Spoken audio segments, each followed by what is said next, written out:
बिहार में आरजेडी में बगावत का मामला लगातार तूल पकड़ता जा रहा है। इसे लेकर अब लालू प्रसाद यादव और बिहार के मुख्यमंत्री नीतीश कुमार आमने सामने आ गए हैं। बयानबाजी तेज हो गई है। लेकिन इसी बीच फिलहाल पटना में आरजेडी की जो विधायक दल की बैठक चल रही है उसमें 9 विधायक पहुंच गए। बैठक तय वक्त यानी 12 बजे से 1 घंटे की देरी से शुरू हुई। बैठक में लालू यादव के साथ सिर्फ 9 विधायक ही शरीक हो रहे हैं, जिनके बारे में खबर आई थी कि उन्होंने बगावत किया था। बाकी जो 4 बागी एमएलए हैं अभी भी मीटिंग से नदारद हैं। लालू के लिए मुश्किल इसलिए भी नजर आ रही है क्योंकि इन विधायकों को भी बैठक में शामिल करने के लिए खुद विधायक दल के नेता अब्दुल बारी सिद्दीकी को लाने के लिए जाना पड़ा। बैठक खत्म होने के बाद लालू यादव मीडिया से बात करेंगे, ऐसा उन्होंने बैठक शुरू होने से पहले कहा था।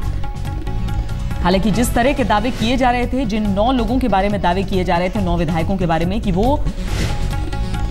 नहीं जा रहे हैं, वो नहीं टूट रहे हैं, कम से कम फिलहाल ऐसा लग रहा है कि वो पार्टी के साथ ही हैं। हमारे साथ हमारे संवाददाता कुमार अभिषेक इस वक्त लालू यादव के घर के बाहर मौजूद हैं। विधायक दल की बैठक भीतर चल रही है। अभिषेक, अब्दुल बारी सिद्दीकी का जाना उन्हें लाने के लिए, यानी कि नाराजगी तो थी लेकिन किसी तरीके से शांत करके मान मनोवल किया गया है।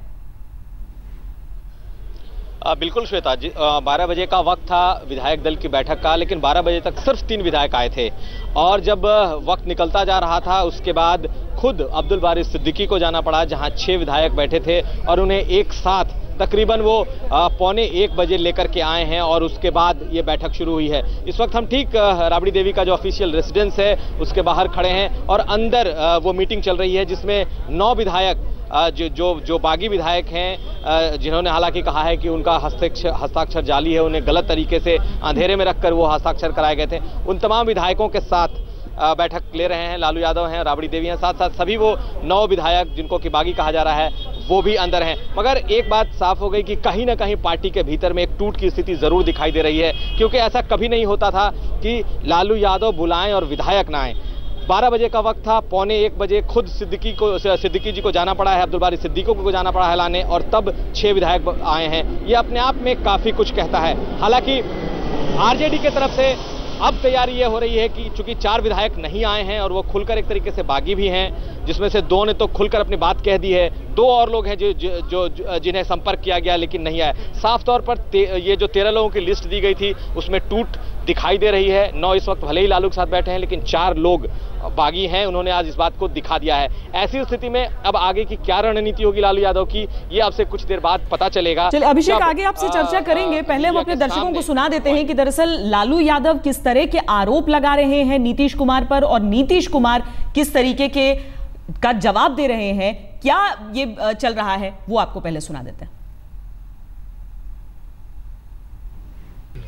ये नीतीश कुमार इतना घटिया स्कैंडलस मास्टर माइनॉरिटी में ही चला गया है। डाइवोर्स होने के बाद से ये पागल हो गया है और हर एमएलए पर डोरा डालना, नेता पर डोरा डालना, किसी को ये विभाग, किसी को वो विभाग, कोई को वो विभाग। हमने सुना कि प्रलोभन दे के आई जो ये स्पीकर है, यहाँ का स्पीकर, इतना इसको कौन शब्दों से मतलब ये किया जाए, और दे दिया कि 13 एमएलए का ग्रुप बना दिया। अरे कैसे तो बना दिया, ये सारा डिटेल में आपको, सब लोग आ रहे हैं मीटिंग में और पूरा अभी हम आगे का राय करके अभी आज दिन भर का मेरा कार्यक्रम रहेगा। क्या लगता है तो कि ये नीतीश कुमार का भारी षड्यंत्र, जैसे अमेरिका में वाटर गेट हुआ था, बिहारवासियों, देशवासी भाइयों, ये आदमी बिल्कुल जमीन में दब गया है, कोई फैक्टर नहीं है। भाजपा से भी मिला हुआ है, ये दोनों मिल करके और हमारे दल को तोड़ने का कोशिश किया। हमारा एमएलए इंटैक्ट है और फिर वो सब एमएलए आप ही लोग के टीवी पर और सब अभी आ भी रहे हैं।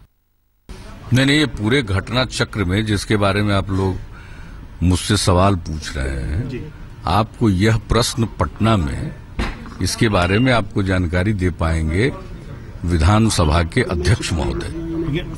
मैं इसके बारे में कोई जानकारी नहीं दे पाऊंगा क्योंकि विधानसभा के अध्यक्ष महोदय ने लोगों के एप्लीकेशन पर कोई निर्णय दिया है, अंतरिम निर्णय दिया है। जो अंतरिम निर्णय दिया है उसकी प्रति सबको मिली है, सबके पास उपलब्ध है। तो इसके बारे में पूरी विस्तृत जानकारी आपको वही दे पाएंगे। लेकिन तकनीकी पक्ष क्या है उसके बारे में जितनी लोग चर्चा कर लें, लेकिन राजनीतिक रूप से ये बात सही है कि आरजेडी में मतभेद है और आरजेडी में टूट जैसी कोई स्थिति उत्पन्न हुई है। इसमें राजनीतिक रूप से ये बात साफ दिखती है। तकनीकी पहलू क्या है और इसके बारे में बताएंगे। और जहां तक एक पॉलिटिकल पार्टी के नाते जेडीयू का प्रश्न है, जनता दल यू का प्रश्न है, अगर लोग आएंगे हम लोगों के पास तो हम उनका स्वागत करेंगे,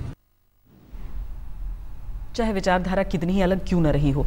बहरहाल आरजेडी विधायक दल के नेता अब्दुल बारी सिद्दीकी लालू के साथ विधायक दल की बैठक में शामिल हैं। वही उन 9 विधायकों को उन्होंने देखा कि वो सारे के सारे वहां रहे नहीं, तो 3 ही पहुंचे थे। पहले बैठक में जाने से पहले उन्होंने क्या कहा और साथ ही रामकृपाल यादव किस तरीके से आरोप लगा रहे हैं नीतीश कुमार पर, ये आपको सुनाते हैं। कुछ लोग रास्ते में हैं, आप हेलीकॉप्टर भेजिए। टाइम खत्म हो गया। अरे भैया आ रहे हैं ना, नहीं आपके विधायक नहीं आए, टाइम खत्म हो गया। सबसे बड़ा दोषी है इसमें नीतीश कुमार, सबसे बड़ा इसमें भूमिका अदा किए हैं। इनके तो चरित्र में यही है, पार्टी को तोड़ो, अपना सत्ता को बचाओ। उनका तो जमीन खिसक गया है, जनता ने भी छोड़ दिया और विधायकों ने भी छोड़ना प्रारंभ कर दिया है। वो तो अल्पमत में आ गए हैं। तो वो तो सत्ता के लिए कभी मोदी कभी कुछ, किसी स्तर पर नीतीश कुमार सत्ता के चिपके रहने के लिए जा सकते हैं। ये चरित्र है उनका और चरित्र दिखाया है। पहले कई पार्टियों को तोड़ दिया उन्होंने। कोई नैतिकता एथिक की बात करते हैं, है उनको कोई नैतिकता? सत्ता के लिए कुछ भी कर दोगे। बहुत संदिग्ध है। 13 आदमी के दस्तखत के आधार पर अगर आप ग्रुप बना देते हैं तो निश्चित तौर पर ये कहीं न कहीं आपकी भूमिका संदिग्ध है। 15 कम से कम होना चाहिए था। गैर संवैधानिक कदम उठाया गया है। इसी को लेकर सवाल भी उठ रहा है अभिषेक। अब चूंकि 9 विधायक इस बैठक में शामिल हो गए हैं, स्पीकर के रोल पर सवाल उठ रहे थे। अब जब 9 कह रहे हैं कि हमारा हस्ताक्षर जो है हमारा नहीं है बल्कि शायद मुमकिन है कि फर्जी हो, तो ऐसे में क्या पेचीदा स्थिति विधानसभा के लिए खड़ी हो रही है? देखिए, विधानसभा के सामने सचमुच ये बड़ी ही पेचीदा स्थिति होने जा रही है, क्योंकि जितने विधायक हैं वो ये कह रहे हैं कि उनसे धोखे में ये हस्ताक्षर लिए गए। उन्होंने पार्टी की टूट के नाम पर कभी भी हस्ताक्षर नहीं किए।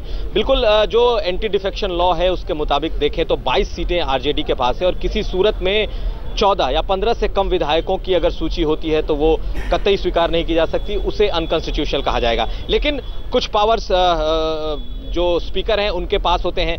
क्या टेक्निकलिटी है? लालू यादव से जब हम लोगों ने यही सवाल किया तो उन्होंने कहा कि उन्होंने बाकायदा लोकसभा के जो स्पीकर जनरल हैं उनसे उन्होंने बात की है। उसके अलावा सारे वो कागजात लेकर के आए हैं और अब उनका सीधा निशाना जो है वो स्पीकर होंगे। इनके मुताबिक किसी सूरत में 13 अगर विधायक बागी में मान लिया जाए तो भी इन्हें अलग या असंबद्ध का दर्जा नहीं दिया जा सकता है सदन के भीतर। मगर आने वाले वक्त में इस पर क्या होता है, क्या कोर्ट जाते हैं लोग या किस तरीके से इस पर लड़ाई आगे बढ़ती है, ये देखने वाली बात होगी। अभी कुछ देर बाद लालू यादव प्रेस कॉन्फ्रेंस करेंगे तो उसमें ये चीजें आएंगी कि आखिर सिर्फ 13 विधायकों को अलग संबद्ध करने का ऐलान कैसे हुआ, कैसे वो इंटरिम नोटिफिकेशन निकाले गए, और जब वो विधायक खुद दावा कर रहे हैं कि उन्होंने कोई ऐसा हस्ताक्षर नहीं किया है पार्टी के टूट पर, तब आखिर उन्हें कैसे अलग गुट के रूप में मान्यता मिली है। कई सारे सवाल हैं जो अब खड़े होंगे और इसके बाद संवैधानिक दृष्टि से जो संवैधानिक एक्सपर्ट हैं उस दृष्टि से भी कई सारे सवालों के जवाब जो हैं वो स्पीकर को भी देने होंगे और कुछ ना कुछ हद तक ये उंगली सरकार की तरफ भी उठेगी। वाकई मुख्यमंत्री को भी ये जवाब देने होंगे। बहुत सही बात कह रहे हैं कुमार अभिषेक। फिलहाल शुक्रिया इस पूरे विश्लेषण के लिए, पूरी जानकारी के लिए।